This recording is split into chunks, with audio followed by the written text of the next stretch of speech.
और अब बात करते हैं खबर के बड़े असर की। दरअसल सूरतगढ़ से बड़ी खबर सामने आई है, जहां पर समाचार प्लस की खबर का बड़ा असर हुआ है। 10वीं की छात्रा को प्रवेश पत्र नहीं देने का ये पूरा मामला था। ब्लॉक शिक्षा अधिकारी ने जांच कमेटी गठित कर दी है। कमेटी अब इस पूरे मामले की जांच करेगी। स्कूल संचालक द्वारा प्रवेश पत्र नहीं देने पर 10वीं बोर्ड परीक्षा का पेपर ये छात्रा नहीं दे पाई थी। जांच कमेटी की रिपोर्ट के बाद शिक्षा विभाग इस पूरे मामले में आगे की कार्रवाई करेगा। तो ये तस्वीरें आप देख पा रहे हैं, ये वो छात्रा है जो कि प्रवेश पत्र इसको स्कूल की तरफ से नहीं दिया गया और ऐसे में ये 10वीं की जो एग्जाम था वो यहां पर नहीं दे पाई थी।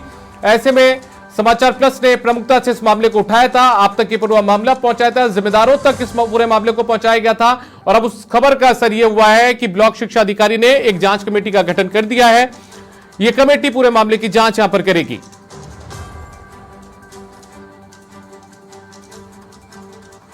और ज्यादा जानकारी के साथ प्रदीप सुथार हमारे संवाददाता सूरतगढ़ से जुड़ चुके हैं, सीधा उनके पास चलते हैं। प्रदीप, सबसे पहले जानना चाहेंगे, समाचार प्लस ने इस पूरे मामले को गंभीरता से दिखाया, प्रमुखता से उठाया, उसके बाद असर जो हुआ है उसमें क्या कुछ आप देख पा रहे हैं? कमेटी बनाई गई है। बिल्कुल, मैं आपको बता दूं कि जो ये अपने कल समाचार प्लस में है वो 10वीं के छात्रा को प्रवेश पत्र नहीं देने का जो मामला उठाया था उस पे है जो समाचार प्लस की खबर का बड़ा असर हुआ है।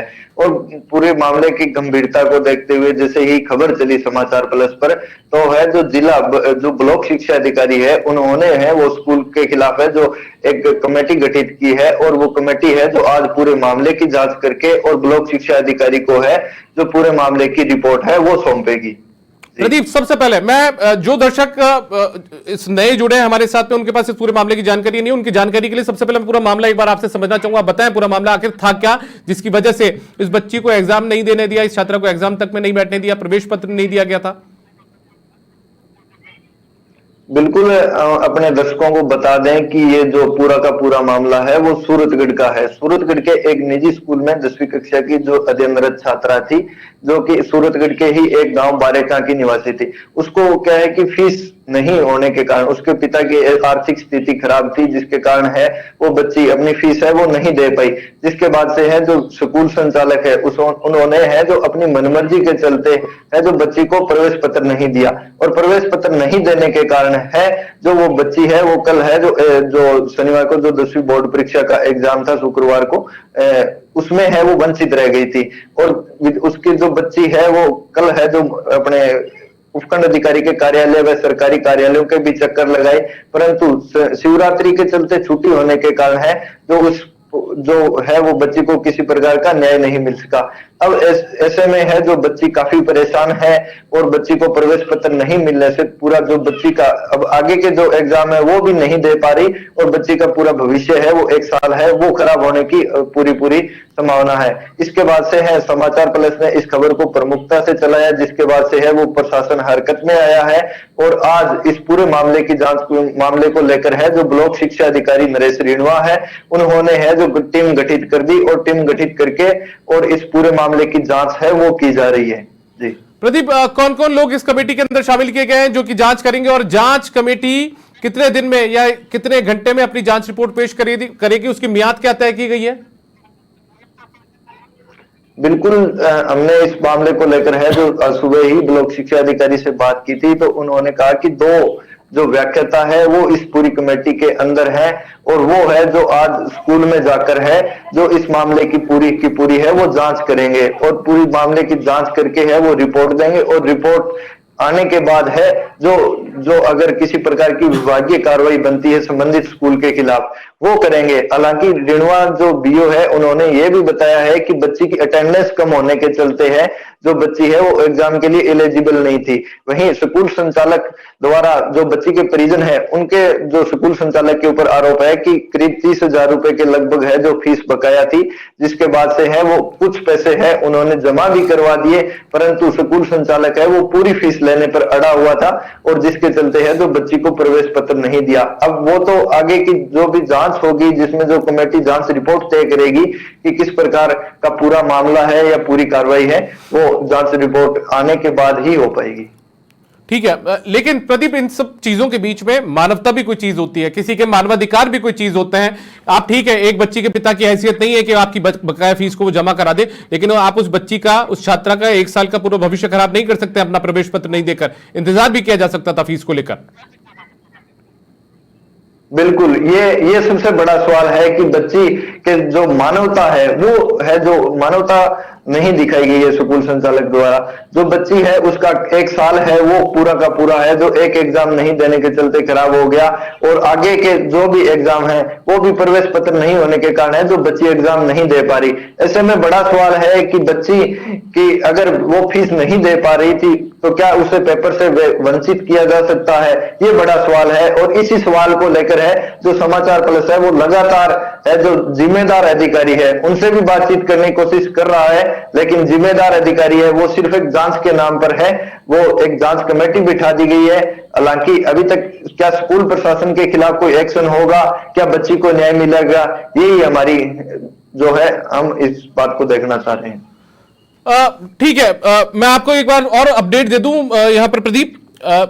बीओ ने इस कमेटी, जांच कमेटी को लेकर, जांच कमेटी गठित की, लेकिन आप इस बात की गंभीरता देखिए कि इन्होंने कितने मामले में हल्के में लिया कि कलेक्टर तक इस पूरे मामले की जांच जो बात है वो नहीं पहुंच पाई है, डीओ तक इस पूरे मामले को नहीं पहुंचाया गया है। तो ऐसे में लापरवाही तो बढ़ती गई है यहां पर निचले स्तर पर भी। बिल्कुल, जो अपने कल है जो छुट्टी का दिन था, शिवरात्रि के चलते सरकारी कार्यालयों में छुट्टी थी, तो ऐसे में हमने भी बात करने की कोशिश की तो जो जिम्मेदार अधिकारी है उनके फोन बंद आ रहे थे। और इसी मामले को लेकर आज सुबह है जो हमने बीओ से बात की तो उन्होंने कहा कि यह मामला हमारे पूरा संज्ञान में है और हमने इस मामले की जांच कमेटी गठित कर दी है। हालांकि मामले की गंभीरता को देखते हुए क्या किस प्रकार के जो उच्चाधिकारी है उनको अवगत करवाया या नहीं करवाया, जिला कलेक्टर महोदय को अवगत करवाया या नहीं करवाया, ये तो जो जिम्मेदार अधिकारी है वो ही बता सकते हैं। बिल्कुल। अब क्या प्रदीप इस पूरे मामले को लेकर क्या जिला कलेक्टर तक भी पूरा मामला पहुंचाने की तैयारी है, क्योंकि उन तक भी मामले की जानकारी नहीं है। अभी हमारी तरफ से बातचीत की गई थी वहां के कलेक्टर से, लोक बंधु से, वो कह रहे मेरे संज्ञान में मामला शिक्षा विभाग की तरफ से अभी तक पहुंचाया नहीं गया या उनके पास जानकारी नहीं पहुंची है।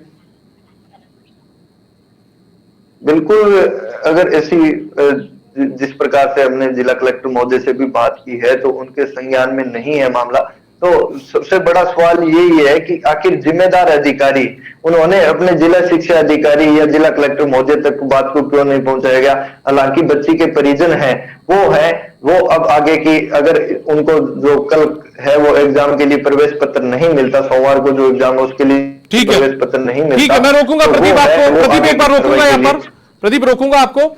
जो पीड़ित छात्रा है जिसको इस पूरे एग्जाम देने से रोका गया है, उसके चाचा हंसराज हमारे साथ में फोन लाइन पर जुड़ चुके हैं, एक बार उनका रुख करते हैं। हंसराज जी, एक इसे विडंबना कहा जाएगा आज के इस दौर के अंदर कि ठीक है किसी परिवार के पास में कुछ चुनिंदा, माफ कीजिएगा, कुछ छोटी राशि नहीं बच पाई होगी कि वो समय पर पे कर दें उस स्कूल को, और ऐसे में उस बच्ची को स्कूल ने प्रवेश पत्र देने से मना कर दिया। ये तो विडंबना की बात है।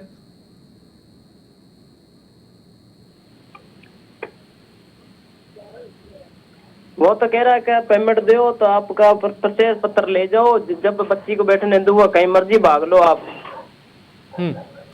हंसराज जी, तो आपसे जानना चाहूंगा, सूरतगढ़ में कहाँ का ये स्कूल है, इस स्कूल का नाम क्या है, किन लोगों से बातचीत आप लोगों की हुई थी? ये बडोपुर रोड पे है और बडोपुर अड्डे के पास में है, पुल के पास में शांति निकेतन स्कूल है। ये प्राइवेट है और बंटी इसका नाम है। तो ये भी कल परसों बात हुई थी तो वो कहेगा 20,000 रुपये ले आओ, आपको प्रवेश पत्र दे देता हूँ। तो प्रवेश पत्र जारी करने से पहले इसको प्रवेश मास्टर से ठीक है। चला जी, मैं रोकूंगा। नरेश रिणवा हमारे साथ जुड़ चुके हैं, ब्लॉक शिक्षा अधिकारी हैं, वो हमारे साथ जुड़ चुके हैं। नरेश जी, बहुत स्वागत है आपका समाचार प्लस में। सर, सबसे पहले तो मैं ये जानना चाहूंगा कि आपने इस पूरे मामले को सामने आने के बाद, संज्ञान में आने के बाद किस तरीके की कार्रवाई की है या क्या कार्रवाई आप लोग करने जा रहे हैं? मामले की जांच के लिए मैंने भी एक समिति बनाई है जो भी इसकी जांच कर रही है कि किस कारण से बच्ची को रोका गया है। जी, अभी जांच चल रही है, जांच रिपोर्ट आने के बाद ही मैं कुछ इस बारे में बता पाऊंगा। नरेश जी, लेकिन ठीक है, जांच रिपोर्ट का इंतजार आप भी कर लीजिए और लोग भी कर लेंगे, जिम्मेदार भी कर लेंगे, लेकिन देखिए उस बच्ची के भविष्य का क्या होगा जिसका 1 साल खराब होने की तैयारी है, उसको पहला पेपर देने से रोक दिया गया। बिल्कुल, यदि स्कूल स्तर से बच्ची को वंचित किया गया है तो निश्चित रूप से हम इसके स्कूल प्रशासन के खिलाफ कार्रवाई करेंगे। ठीक है नरेश जी, आपकी जांच में यदि चीज सही पाई जाती है, किस तरीके की कार्रवाई हो सकती है शांति निकेतन स्कूल के खिलाफ? विभाग के नॉर्म्स के हिसाब से हम अपनी रिपोर्ट जो है उच्चाधिकारी को प्रेषित करेंगे। मान्यता इसकी रद्द करने की कार्रवाई भी हम इसकी करेंगे यदि ऐसा हुआ तो।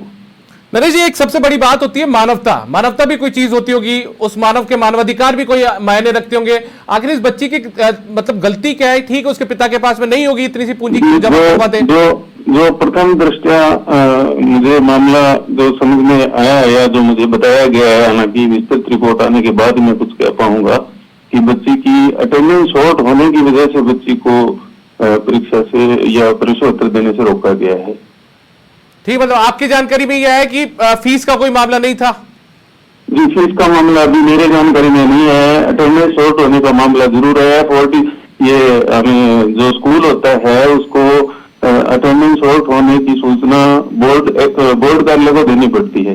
तो जहां तक मेरे ध्यान में है, स्कूल ने प्रपत्र 46 में इस बच्ची की जो सूचना है वो बोर्ड कार्यालय को प्रेषित की हुई है।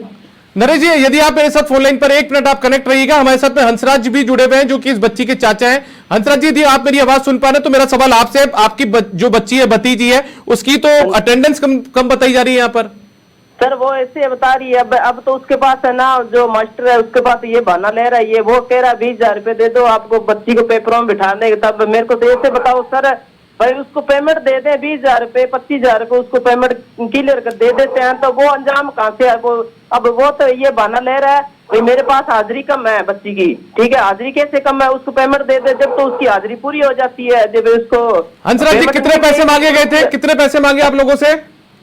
20,000 रुपये मांगे गए हमारे से, तो 5,000 रुपये उसकी बच्ची की मम्मी लेके चली गई थी और मेरा बड़ा भैया बोल उसके पैर पकड़ गए, उसको स्कूल के अंदर पैसे भी दे रहे थे और उसके पैर भी पकड़ रहे थे। परसों की बात है ये, 6 तारीख को। ठीक है, ये कह रहे 15 दिन का 20 दिन का टाइम मांग रहे थे उसकी मम्मी, बच्ची की मम्मी कह रही थी 15-20 दिनों में आपको 15,000 रुपए दे देंगे, 5,000 रुपए नगद दे रहे हैं। ठीक है हंसराज जी, रोकूंगा आपको। रेणुका जी, यदि आप सुन पा रहे हैं तो ये उस बच्ची के परिजन है, उनके चाचा है हंसराज, जो कह रहे हैं कि हमने 6 तारीख को 5,000 रुपए लेकर पहुंचे, 20,000 रुपए की मांग की गई थी, 5,000 हम दे रहे थे, बाकी बची हुई जो राशि है वो कुछ दिन बाद में 10-15 दिन बाद में देने की बात की जा रही थी। अब ऐसे में सवाल तो सर देखिए, यहाँ विरोधाभास की स्थिति तो पैदा हो रही है। जी बिल्कुल, हम इस एंगल से भी जांच कर रहे हैं कि क्या फीस के कारण बच्ची को रोका गया है। अभी तक जो सूचना हमें स्कूल से प्राप्त हुई है उसमें प्रथम दृष्टया बच्ची की अटेंडेंस शॉर्ट होने का मामला है। यदि फीस की वजह से बच्ची को रोका गया है तो निश्चित रूप से जो है हम विद्यालय प्रशासन के खिलाफ कार्रवाई करेंगे। सर, आपको लगता है कि ये जो स्कूल है, जो स्कूल निजी स्कूल है, ठीक है, सब स्कूलों के लिए नहीं कहा जा सकता, लेकिन इस तरीके की जब घटनाएं सामने आती है, अमूमन इस तरीके की घटनाएं सामने आती है, तो लगता नहीं कि कहीं मुनाफा कमाने का अड्डा बना लिया गया इन स्कूलों को, और कहीं ना कहीं शिक्षा महकमे की कमी भी सामने आती है कि वो मजबूती के साथ यदि पैरवी करे अभिभावकों की, छात्रों की, तो इन पर कहीं ना कहीं नकेल लग सकती है। मैं आपसे आपके चैनल के माध्यम से सभी अभिभावकों को बताना चाहूंगा भी यदि कोई समस्या आती है तो आप हमें कंप्लेन कीजिए ताकि हम उस समस्या तक पहुंच सकें। और ऐसी कोई किसी को छूट नहीं है कि भी किसी भी बच्ची का या बच्चे का भविष्य जो है वो बर्बाद करे स्कूल, इसके लिए कोई भी एक्सक्यूज नहीं है। रेणुका जी, इतना गंभीर मामला ये है सूरतगढ़ का, लेकिन वहां के जिला कलेक्टर को इस बात की जानकारी नहीं है, लोक बंधु जी को, वहां के डीओ को इस बात की जानकारी नहीं है कि एक बच्ची को परीक्षा देने से रोक दिया जाता है। जी, इस बारे में मैं कुछ कह नहीं पाऊंगा। बाकी मेरे जानकारी में जैसे ही मामला है हमने इस पे संज्ञान लिया है और अभी हमारी समिति जो है इसकी जांच कर रही है और आज ही हम हमारी रिपोर्ट जो है हमारे उच्चाधिकारियों को सबमिट करेंगे। और यदि विद्यालय प्रशासन की कमी की वजह से बच्ची रह रही है तो निश्चित रूप से नेक्स्ट एग्जाम में उस बच्ची को हम बैठाएंगे। ठीक है रेणुका जी, मैं कुछ चीजें और जानना चाहता हूं, समझना चाहता हूं, मेरी जानकारी के लिए, मेरे ज्ञानवर्धन के लिए मैं आपसे जानना चाहता हूं कि किस तरीके की कार्रवाई हो सकती है नियमों के मुताबिक इस स्कूल पर, यदि ये स्कूल दोषी यहां पर पाया जाता है तो। यदि विद्यालय दोषी पाया जाता है तो हम मान्यता समाप्त करने की कार्रवाई करेंगे इस विद्यालय के खिलाफ। आप ये आश्वस्त कर रहे हैं यदि आपकी जांच कमेटी में मामला सही आता है तो आप मान्यता रद्द करेंगे इस स्कूल की? जी बिल्कुल बिल्कुल। ठीक है, मेरा एक जानकारी और चाहूंगा कि कब तक ये जांच रिपोर्ट आ जाएगी? आप आज के लिए कह रहे तो क्या कुछ तय किया गया, तय समय सीमा में आ जाएगी जांच रिपोर्ट? हमने जांच समिति से आज ही रिपोर्ट मांगी है और आज ही रिपोर्ट हमें मिल जाएगी। ठीक है, किन किन लोगों को शामिल किया गया सर इसमें जांच कमेटी के अंदर? 2 सदस्यीय जांच समिति का गठन है, उसमें 2 हमारे लेक्चरर्स हैं, वो जांच कर रहे हैं और अभी रिपोर्ट जैसे ही आ जाएगी हम उच्च अधिकारियों को प्रेषित कर देंगे। चलिए, बहुत शुक्रिया आपका नरेश रेणवा जी, आप हमारे साथ जुड़े। उम्मीद करते हैं कि आपने जो बातें हमारे सामने यहां पर रखी हैं इनको अमली जामा भी शिक्षा महकमा पहनाता हुआ नजर आएगा। स्कूल यदि दोषी पाया जाता है तो उसके खिलाफ सख्त कार्रवाई भी यहां पर की जाएगी और आज जांच रिपोर्ट आने की बात यहां पर की जा रही है। बहुत शुक्रिया आपका। साथ में हंसराज जी जो कि इस पीड़ित छात्रा के चाचा हैं, उनका भी बहुत शुक्रिया, वो हमारे साथ जुड़े। प्रदीप सुतार मेरे साथ लगातार जुड़े हुए हैं, हमारे सहयोगी हैं सूरतगढ़ से। एक बार उनका रुख करते हैं। प्रदीप, आज जांच रिपोर्ट आने की बात की जा रही है लेकिन इसमें तो विरोधाभास जैसी स्थिति भी पैदा हो रही है। अब स्कूल का पक्ष जान लिया है इन्होंने, बीओ साहब ने, और ये कह रहे हैं कि वहां पर अटेंडेंस कम थी, इस तरीके की जानकारी स्कूल ने उन्हें दी है। बिल्कुल, मैं आपको बता दूं कि जो है इस पूरे मामले में है, जो परिजन है वो लगातार ये कह रहे हैं कि हमारी बच्ची है वो लगातार स्कूल गई है। वहीं जो स्कूल प्रबंधन है, स्कूल प्रबंधन का ये कहना है कि बच्ची को अटेंडेंस नहीं है, अटेंडेंस कम होने के चलते है वो उसको है जो एग्जाम से वंचित रह गई है। हालांकि पूरा का पूरा मामला है वो जांच रिपोर्ट आने के बाद ही साफ हो पाएगा कि किस प्रकार कहां पर है जो कमी रह गई, या तो स्कूल प्रबंधन है उसने फीस नहीं देने के चलते अगर बच्ची को वंचित किया है तो अपने देखते हैं कि किस प्रकार की कार्रवाई होती है। चलिए, बहुत शुक्रिया आपका प्रदीप सुतार, नजर बनाए रखिएगा, आगे भी आपसे अपडेट हम लेते रहेंगे। तो कुल मिलाकर यहां पर एक मामला सामने आया था, उसके बाद में जब समाचार प्रेस ने आपके अपने चैनल इस खबर को दिखाया तो उसके बाद में खबर का असर भी हुआ है। एक जांच कमेटी बनाई गई है, जांच कमेटी शाम तक अपनी जांच रिपोर्ट पेश करेगी और जांच रिपोर्ट में स्कूल दोषी पाया जाता है तो उसके खिलाफ मान्यता रद्द करने जैसी कार्रवाई भी शिक्षा महकमा यहां पर कर सकता है।